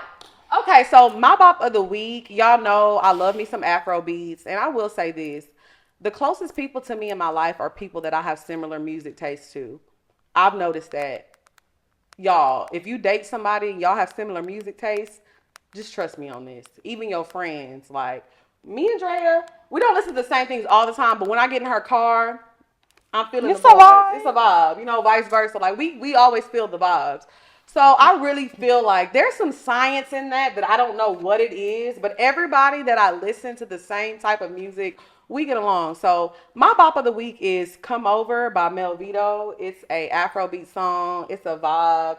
It's definitely giving sexy time. Like, this is the song that you listen to when you and your nigga on vacation. Y'all got a view of the beach, or y'all sitting in the hot tub together looking at a view. Wherever y'all at, play "Come Over" by Melvito. I'm telling y'all, it's gonna be sexy time. It's a motherfucking vibe. It's a motherfucking bop. I'm gonna work on a like Afrobeat sexy time playlist for y'all. I feel that R&B list going crazy. The R&B playlist, this is probably my best R&B playlist today. I'm not gonna lie. Really fucking fire. So y'all make sure y'all get that in the bio, my R&B playlist. But yeah, I'm gonna work on a Afrobeats like sexy time playlist, because they be having the vibes too. It's giving like, you know, I want to, girl, come over. What you been listening to? Girl, I love this song and it's very trendy, What? but I like it. Barbie girl, Okay, Barbie yeah, world. I like it. I'm not a main but I like. I the mean, song. first of all, it's Nicki. Nicki. It's fucking Nicki. It's fucking Nicki. And then Never does wrong. And I like Ice Spice. Like I feel like people be trying to play with her, but like she be saying having her some, name. and she be having some catchy music. This is what I have to say about Ice Spice. A long time ago, Cardi B said, "Hey, I'm not here to be a lyricist. I ain't no J. Cole. I ain't no Kendrick. I'm here to get the party fucking turned." It's the same thing for Ice Spice. She here to get the party fucking turned. I feel like Nicki is in a different lane because she gonna get the party turned, but she gonna give you bars. She's in her own lane for that reason. So I feel like let's give Ice Spice what she deserves. She getting us turned up. Like, damn, she in her mood. And I feel like it's a very catchy song. You know, it's a fun song. It's a summer song. Like it's getting ready with your girls. Yeah. Now Ice looking Spice cute. is for the young. Well, I'm not gonna say like I always like listen to Ice Spice, but I see it. I get it. I'm not a hater, but yeah, it's definitely a get ready with your girl. It's cute. It's a cute little vibe. It's a cute vibe. boy. And so I like it. It's I cute. fuck with it. Shout out to Nicki. Shout out to Nicki, Ice Shout Spice. out to Ice Spice. The poor crew loves y'all. And I bet like a over here. Barbie. I'm a Barbie girl, and that was a bop. Back in the day when we was No, it little. was. And then you know the Barbie movie. The Barbie movie. Are you Came excited out. to see it? I want to see it. I'm not gonna lie. I don't want to see it. I'm gonna go see it. I'm probably gonna wait till it comes out like on Hulu or something. But the marketing for this movie, I have never amazing. seen marketing like this since fucking. I don't even remember since I've seen market. They don't market movies like Not this. since no more. I've seen marketing, bitch. You been seeing marketing I mean, your not whole since life. I've seen. I was trying to say a movie, but it's the hibiscus. It's the hibiscus. But yeah, I haven't seen marketing like this since I don't remember when, honestly. I've never seen marketing like this in my adult life, I can say. Because this is how they used to do movies. They used to do rollouts. This is a mother. I mean, I done seen everybody from the Real Housewives of Beverly Hills, Nicki, Ice Spice. I mean, they've got everybody involved. I literally turned on my TV. My TV popped up with an advertisement. Like, click here and play the trailer. I'm like, what the fuck is this? Speaking of Beverly Hills Housewives, I just started watching it again. Yeah. And it's so good. Yeah. See, thank you. Because when I say watch Beverly Hills, watch Vanderpump, Yeah. and look at me like I'm crazy, because don't get me wrong, Real Housewives of Atlanta is always going to be my number one. But Beverly Hills, bitch, It's tea. Their number one, it's like this. It's a lot of tea going on. So much tea. And I remembered how much I don't like Camille. Girl, you in those seasons. Okay. I'm like, I started over. Yeah. I started from season 1. Oh, girl, you just fucking wait. She gonna really show you. Oh, she gonna piss me off. I know, because she done pissed me off. I know what's gonna happen, but I just wanted to rewatch it. It's about to get real nasty. Real nasty. Okay, so now we're gonna get into our favorite segment of the week. It's the Pour Your Heart Out segment. Well, we got item of the week. Oh, you got item of the week. I'm sorry, I didn't. So item of the week is Muse. None other Than the Muse. than musebeauty.com, musebeautycollection.com. But see, I be having to like remind, it's not called Muse Beauty Collection. That's just the name of the website. It's just Muse Beauty. So that's actually glazed, but it ain't really clear no more. So It's okay. It's gonna come on clear. it is. See, I be dabbing mine. Oh. Cause I feel like that make it don't like that way it don't take the color off your lips already. Well, Okay, so teach us how Drea do it. Okay, I'm gonna show you.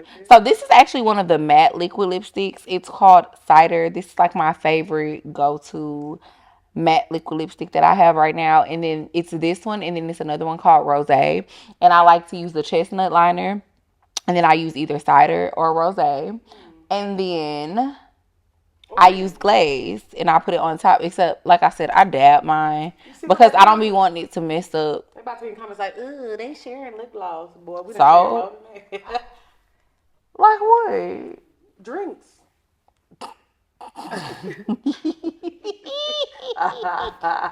Go ahead now. They don't think we be fucking the same nigga. We play too fucking much. Anyways, so yes, that's my item of the week.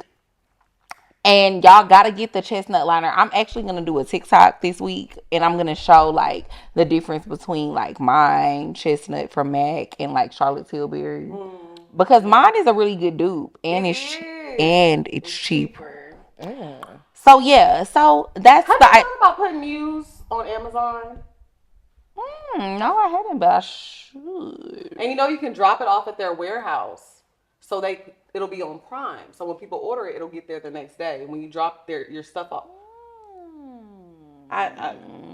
hey, I think that's why I keep you around. There's a warehouse in Atlanta. Just you saying. smart. There's hey. Yeah, that was a good idea. Hey. I'm just saying. I'm just saying. You know. Yeah. Yeah.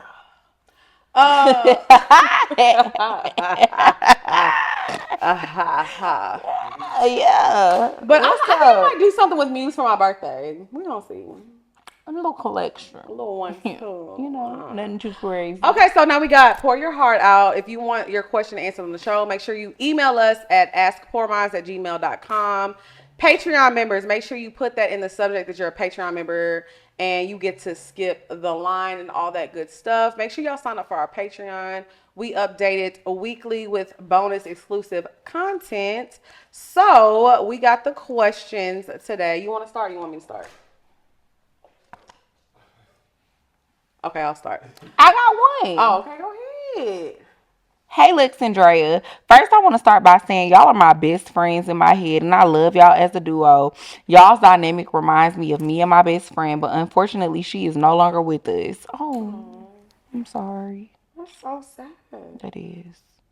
So when I watch y'all, it warms my heart. Anywho, I watched the last episode with Shan, and it was fire, by the way. But it made me think and reflect on my recent experiences. Like Lex, I'm very much a my man. But I was recently in a very toxic relationship, and after 2 years, I found out this man was cheating on me with multiple women.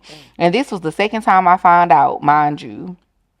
I finally got fed up and left his trifling ass, but it definitely fucked up my confidence and self-esteem. Like, I know I'm that girl, but I lost her in this relationship. But I'm slowly making my way back to her.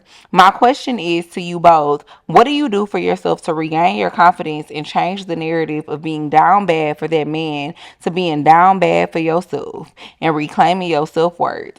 Teach me your ways, LOL. P.S. Sending love and prayers to you both. Love y'all. I think I touched on that a little bit earlier in the episode. I think leaning on my friends and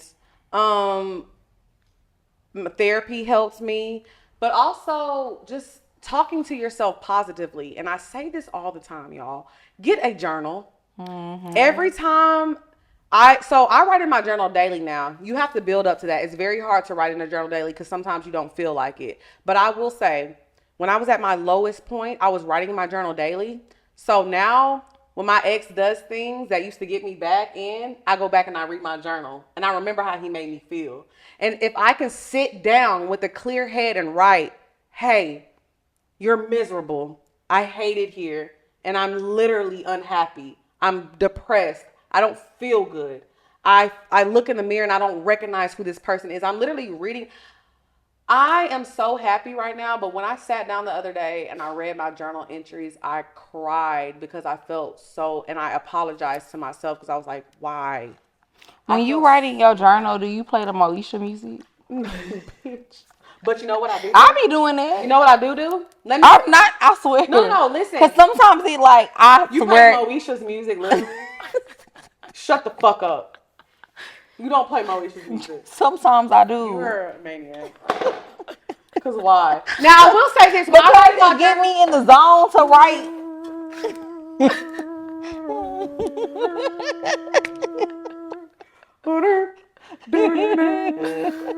No, listen. I do play music when I'm writing in my journal, and I listen to the music that I feel at the moment. So what I do is I write the date, I write the time, I write the song that I'm listening to, and I write the lyric that resonates with me most. So I do that, and then I write my journal entry. So I can remember exactly what moment it was and exactly how I felt. So that helped me with my confidence too, because I'm like, look where you are now. Every day is growth. When you decide to move on and grow and feel like you really are that person, lean on your friends, lean on people who really love you, lean on people who see you. Lean on people who really fucking see you. And just make the process to start healing. That's what I did. But I feel like journaling is amazing. Journaling will make you never fuck with certain people ever again. Friends, family, boyfriends, whatever. Journal everything because you never forget. Journaling, doing more self-care. Like, I feel like you as a person have to constantly pour into yourself. Journaling is something that I'm still working on. Like, I do journal, but I am not to a point to where I do it every day. But It's hard. I make personal time for myself every day, though. I feel like life is crazy. What? Because you don't be answering my calls. No, but sometimes I don't answer your calls, and then when you call me again, I'll answer, because when you called me, I was reading my Bible, I was stretching, I was meditating, I was doing like my little morning routine with my supplements and taking my vitamins, drinking my smoothie. Like, you have to take time to take care of yourself. You have to work out. I think if you feel your days, this is my thing. This is something that helps me get through things. I don't know if it'll work for you, but when you going through shit, if you keep yourself busy, it helps keep your mind off of the bullshit. An idle mind don't have shit to do but sit and think. Idle mind is the devil's playground. Yes. You don't have nothing to do but sit and think about what went wrong or what you could have did better or whatever. But if you keeping yourself busy and you're constantly pouring into yourself, you're not even gonna have time to think about that shit. And what I will say, drink a lot of water, because you're gonna pee all day. And then if you peeing all day, you ain't got time to think about that you gotta shit. pee, you gotta order toilet paper, you gotta do a lot of stuff. It's a lot you got to do than to be thinking about And that I will nigga. say this, occupy your time with stuff that's self-love too. I feel like us getting in the gym, like I've been in the gym for the past 2 months, but now we have a trainer. Now I'm eating healthy. Most of my day is occupied with what I'm consuming. Did I get enough protein? Did I drink enough water? Yeah, like I'm really trying to make myself a better person. That's what my day be consumed with. I'm not consumed with if this nigga think this and that about me. Hey, you love me or you don't. And I'm telling you, meditation sounds so cliche until you actually really start practicing this shit. And it don't have to be long. You know, I think a lot of the time when people think about meditation, people be thinking of like, oh, you sitting there for an hour. It don't gotta be that. It could be 10 minutes. It could be 5 minutes. And then if you new to it, you could do guided meditation. It's plenty of videos that you can look up on YouTube. You could download. It's one on Netflix. You can download the Calm app, and that's free. They have free meditation little videos or whatever. And like, you just sit there for 10 minutes and you will be surprised. Sitting there for 10 minutes, clearing your mind to everything, not thinking about nothing, but just focusing on you being there, present in the moment, will change your mood so dramatically. When you open your eyes, you be like, oh. You gotta stop giving people the power to affect your day. Yeah. You control your own. You control everything. You control your thoughts. You control how you feel. Everything. All right. This is a long ass episode. They're gonna be happy about this one. How long is it? We had an hour 24. That's not that long. I thought she was gonna say like 2 hours. Question number 2. Hey, Lex and Drea. I literally just stumbled on your talk show. Thank you. It's a talk show. When I was looking back for female podcasts on YouTube, and when I tell you I've been back to back watching your videos, I'm obsessed. I found out that both of you ladies lost a parent, and I lost my mom a year ago, and I found comfort in alcohol and drugs, only weed. And I guess my question is, how do you guys find healthy ways to grieve instead of spiraling down? Can you give me some tips and advice? I'm really lost and pushing everybody who cares away from me because I don't know how to control my emotions and can't really deal with the loss of my mom. Anything helps. Well, girl, first of all, that's the same way I was grieving at one point. Not drugs, but alcohol. You was smoking a little one too. Weed. No, that was during the pandemic. Oh yeah, you right. Yeah, my dad passed away like end of 2020. Yeah.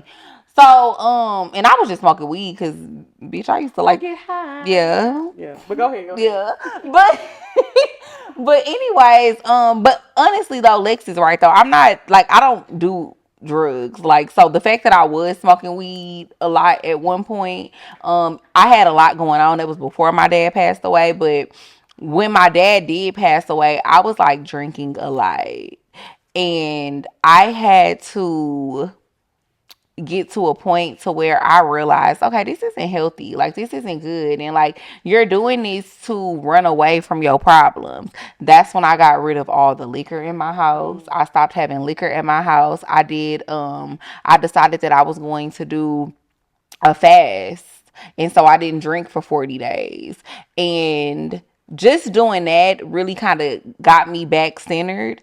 I think that for some people, though, and I will say this, for some people, it's really that easy. Like, I think me and you are both kind of like that. Like, we don't really have, like, addictive personalities. Yeah. It's easy for us to cut off anything. I'm not sure if you're that type of person, but I feel like maybe you should try that. And then if that doesn't work for you, then maybe you should, like, try to find a group. Because I think sometimes the root of a problem is like just cutting it off, or at least trying to cut it off cold turkey. And then when you can look at things from a clear point of view and a clear mind, sometimes you don't want to go back to the ways that you was once partaking in. Like, that's how I feel. When I didn't drink for 40 days, I was like, what the fuck? Why am I getting drunk every day? Why am I getting fucked up every day? Then I really, to be honest, once you cleanse your body of all of that stuff, I don't know if a lot of y'all have ever did that, but if you don't drink for like 30 days, 40 days, 60 days, your body just feels so clean and so pure, especially if you eating right and you working out and doing all of these things and not drinking. You just feel so good, and it puts you in a space where it's like, okay, don't get me wrong, I definitely want to do a little turn up sometimes, but why am I doing this every day? Every day. It's more of like, I'm trying to escape something. I'm trying to get away from something, and you can't never deal with life head on if you're constantly running away from your problems and trying to find an escape. And then on top of that, let's be real, doing shit like that, eventually, like, it's fine because we young now, but eventually it's gonna give you all type of health problems. You don't want to die young. You don't want to end up with cirrhosis of the liver and all of this stuff. So I just think you need to try to do a detox. And then if that doesn't work for you and you still feel like it's a vice and it's something that you're struggling with, I think you should try to find a group of people, like a what is it called, AA group, or something like that. Well, I'll say for me, when I first lost my mom, it was literally unexpected. Like, I was literally on the way to a photo shoot and I found out my mom died. So I think everybody needs to understand, first of all, everybody grieves different. So don't be hard on yourself because this is how you're choosing to grieve. Grieving is in stages. You're going to feel anger. You're going to be mad. You're going to blame yourself. It's so many different stages of grieving. So I think, first of all, you need to always give yourself grace. And then understand that this is a journey, a never-ending journey. It's never going to end. And at first, I was like, okay, I'm going to get over this one day and I'm going to be okay. No. Yeah. I came to the terms with, I'm going to be dealing with grieving with my mother until the day I die. Same. And I'm okay with that now. So, and now I got to the point to where I was probably like maybe 4 or 5 months into her passing. And I was like, I need to stop crying. I was crying literally every day. It wasn't a day I didn't cry. 5 months straight, I cried. For 5 months straight. No cap. I cried. So I got to a point where I was like, I need to stop crying. I need to be okay. But no, you don't. It's okay to cry. And it's okay to not be okay. It's okay to not be okay. So now you got to let yourself feel. You have to talk about it. So for me, what I started to do was I tried to put it away and not think about it. I tried to not think about my mom because I was like, let me go on tour. I got to show up. I got to do this. I got to be Lex P. I got to be funny. But you know what? Me trying to put those feelings to the side, I started leaning on people that was bad for me. I started, drinking a lot as well. I started just trying to not think about it. But honestly, the more you think about it, the more you can grieve and accept the fact that she's gone. And now I can talk about my mom and laugh. When I tell you, I be thinking about shit that my mama did, and I be cracking the fuck up because that lady was crazy as hell. But I'm to that point now because I talk about it. You have to talk about it. You have to. And you have to surround yourself with people that are okay with listening. So get a therapist, first of all, especially a therapist that focuses and has a specialty in grieving, because I did have a different therapist before, but once my mom passed, I did have to change therapists because I needed somebody who specialized in grieving because I needed to know exactly what to do. And then once I got my therapist, she was like, okay, you're in this stage. I was like, oh, she let me know, okay, you're in stage 3. By the time I got to her, I was in stage 3. I didn't even realize there were stages. Mm-hmm. So I was like, oh, I was in denial. It's a denial phase. It's so much. So I feel like reach out to professionals. Talk about it. Let yourself grieve. Give yourself grace. I still cry. It's just crazy because, I'm in my mid 30s. I'm about to turn 34. And, it's crazy because we're at that age, unfortunately, where a lot of people are starting to lose their parents. Our parents are in their 60s, 70s now for some people. If your parent didn't have you necessarily young. So one of my very close friends from high school, I found out she lost her dad this past Sunday. And it triggered me. Every time somebody loses a parent, it triggers me because I knew him. Like, I used to be in his house. Like, he used to come to our volleyball games. So everything's going to trigger you for a while. I still cry. I literally cried yesterday behind my mom, So I think what it is just you have to realize it's a process and give yourself grace and time. But understand that it's never ending. Yeah. But you have to find healthier ways to cope. Yeah. Alcohol not gonna help. Therapy is very important. I agree with Lex on that. I started going to therapy maybe like 2 months after my dad passed away. I didn't wait that long. Like, I started going immediately, and I had a counselor who, specialized in grieving as well, and it helped me a lot. And then also, I think it's really important. I'm not sure because you didn't say how your parent passed away, but I think that too, people have to realize that a lot of the time, when you're grieving the loss of a parent, you can kind of fall into those same habits that got them in that predicament. Hello? Like with my dad used to drink my whole life. And like when I was a kid, my mom don't drink at all. And she always bring up to me, like, she be like, it's so funny because when you was younger, you used to say, I would never drink. Like, I'm never going to drink alcohol because I don't like how drunk daddy be. And I don't like how he be like stumbling and like doing. And my dad was like, he wasn't like an abusive drunk or nothing like that. But he used to be turned looking crazy. And I used to be like, I'm never going to do that shit. Like, what the fuck? He be looking crazy. And it's so funny because you become grown, you start trying different things, and then I started drinking, and then I got to a point to where I was drinking a lot, and then I would call my mom, especially after my dad passed away, and I would be like crying to her drunk as fuck on the phone. One thing about my mom was she gonna answer the phone when I call her, so it'll be like 2 a.m. I'm drunk as fuck. I'm on the phone with her and I'm like crying and I'm like, oh, I miss daddy. And she like, why do you keep drinking so much? Remember when you used to say you was never gonna drink? Remember when you said you was never gonna do that? And you know that's how your dad got sick. Because my dad had diabetes, like I talked about earlier in the episode, and he had heart problems and all type of stuff, but then he would drink all the time. So then he wasn't taking his medicine because you can't mix the medicine with the alcohol. So you having to make a decision, and he chose to drink. And so ultimately that's how he ended up having like diabetic strokes, because he wasn't taking his insulin and he was drinking and stuff. And so my mom would just be like, why do you be doing this when you know like the end result? And so you have to like ask yourself that type of stuff too. And it's like, I think sometimes it's hard to think about that stuff when you young, because we so young, you be like, oh, I'm healthy, I'm good. But you're not thinking about the effects that it's gonna have on you long term. You said your dad, he got diabetes in his 20s. 20s, 30s, yeah. It was before I was born. The first time my mom had her heart problems, I remember it was when my great aunt passed, and my mom was literally 31. That was the first time she was like, the doctor was like, hey, you need to calm down. You're stressed. Your blood pressure is high. That was the first sign. And that was what ultimately, so it's like, pay attention to your body. When my mom passed and I went to the doctor, you remember I was having all my medical issues. I had high blood pressure. He was like, you're stressed. Your blood pressure is high. I was like, hey, I need to start eating right. I need to go to the gym. I was like, I'm not doing this to my nephews. I'm not doing this to my friends. I'm not doing this to my sister. Like, we all supposed to grow old together, God willing.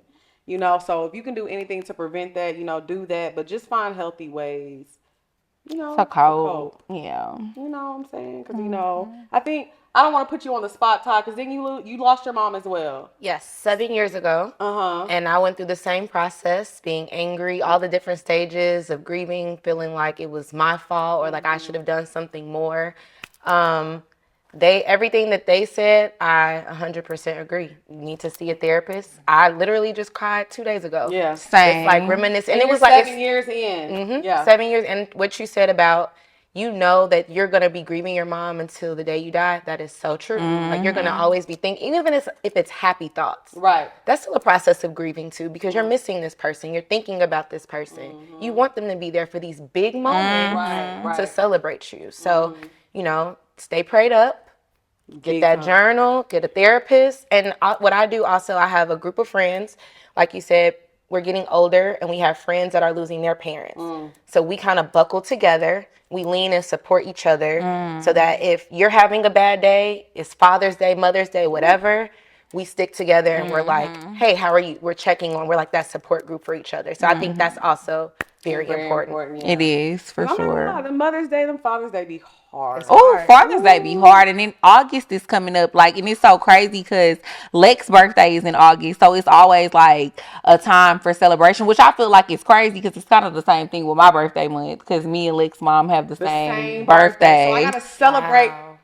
Oh, your birthday was very hard for me. Yeah. But at the same time, I'm glad. Yeah. Kind of, you know, celebrate. Yeah. But I mean, it's going to be like that for the And rest it's of going to be like yeah. that forever. And it's the same thing when it comes to Lex's birthday, too, because her birthday is August. Her birthday is August 17th. My dad passed away on August 9th. His funeral was on August 20th. And then his birthday is August 26th. So August is like always a crazy month for me. But then it's my friend's birthday. So we got to... That's crazy because April is like that, too. My mom, you know, it was like... Your sister birthday is in May, which is right after. But my mom, it happens like my mom's birthday, her death passing, and then Mother's Day. It's all within like a 3-4 week. That's how my dad's is too. Yeah, that's crazy as hell. And so and it's just hard, but it's like you have to have people around you that you can lean on. Like Ty was saying, you know, you have to go to therapy. You just have to have a good support group, and you can't fall into bad habits. You have to create good habits and create things that's gonna make you happy. Like put yourself into things that make you feel like you're living in your purpose. Don't self-love. Yeah, don't go towards like the drugs and the alcohol. It's not gonna get you nowhere you want to be. But one thing that helped me too was make sure you keep up with your upkeep. Get my hair done. Yeah. Feel good about yourself. I got my hair done the other day. Shout out to Kai. Y'all go to Kai Johnston. Go ATL, get your hair braided. But honestly, just keeping up with your appearance, that's what made me like waking up and feeling good and just being like, and knowing that live the life that your mom would want you to live. Because I think about, like, you know, if something happened to me, God forbid, I would want my nephews and my friends and everybody around me.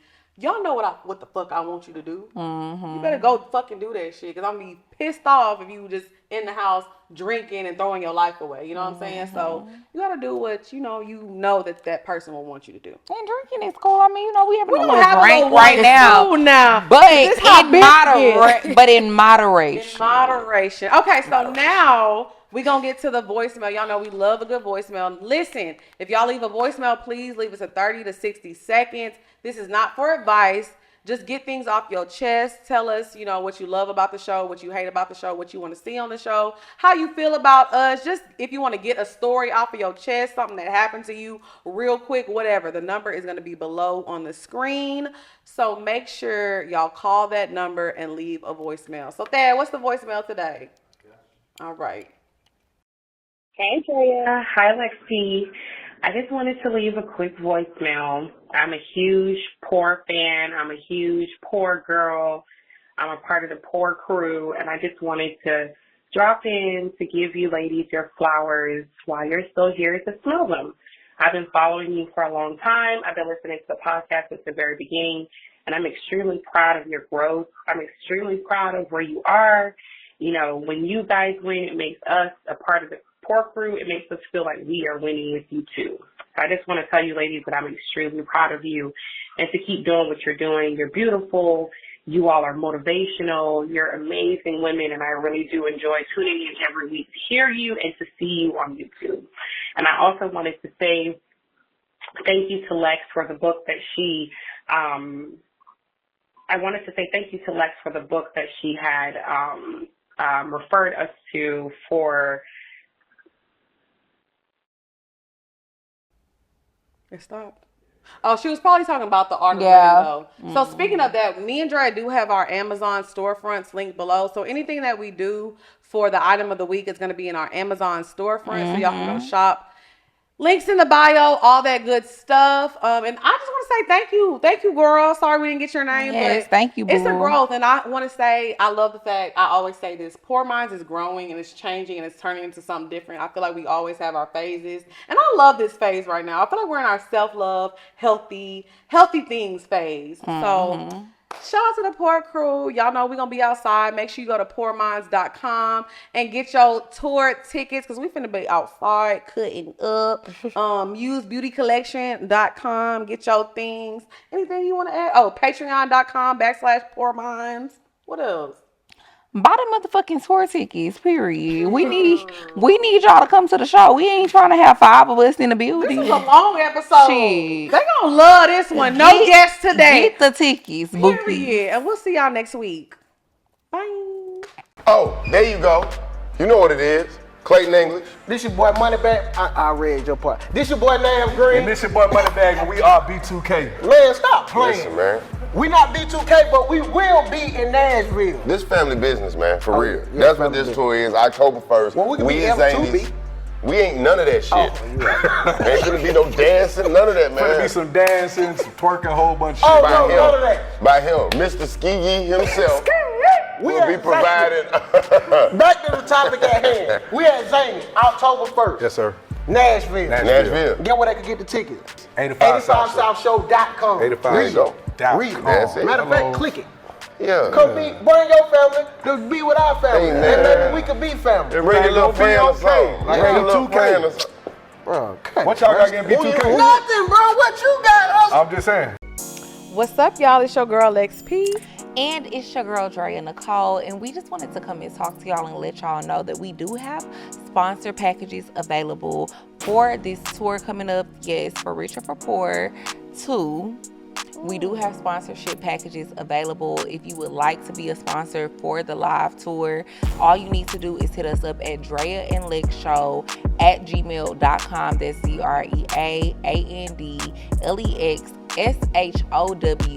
DreaandLexShow@gmail.com, and all of the details will be provided to you. But yes, if you want to be a sponsor, if you have a small business, if you have a big business, whatever type of business you got, we all about business. Go ahead and hit us up, and we're going to send you all of the details so that you can get your business sponsored with us for Rich or for Poor too. Yes, and like she said, we have different packages available for purchase. So make sure y'all email us, DreaandLexShow@gmail.com, and we'll see y'all on the road. Period.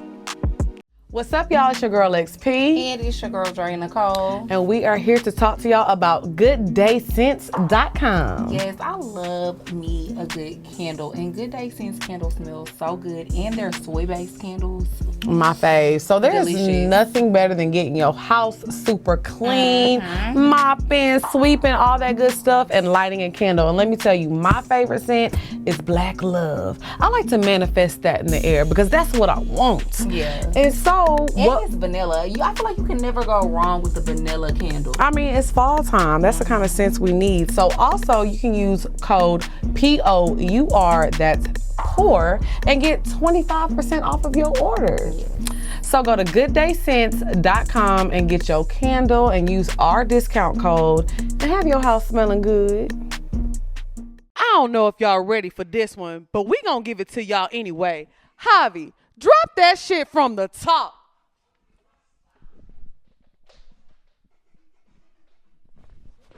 Yeah, hit that shit, Drea. Why do we have a routine? You were supposed to be crumbing right now. Hit that shit, yeah. Wiggle them knees. Get them knees. Go ahead, Drea.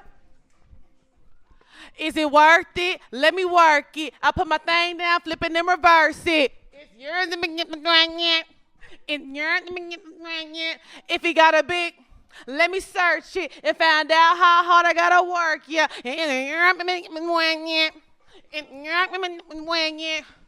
I like to get to know you so I can show you. Huh. Put the pussy on you like I told you. Huh. Give me all your numbers so I can phone you. ya. Yeah. Your girl acting stank, then call me over. Yeah. Not on the bed, let me on your sofa. Yeah. But before you come, I need to shake my choke child. Yeah. You do or you will or won't child. Yeah. Go downtown and eat it like a vulture.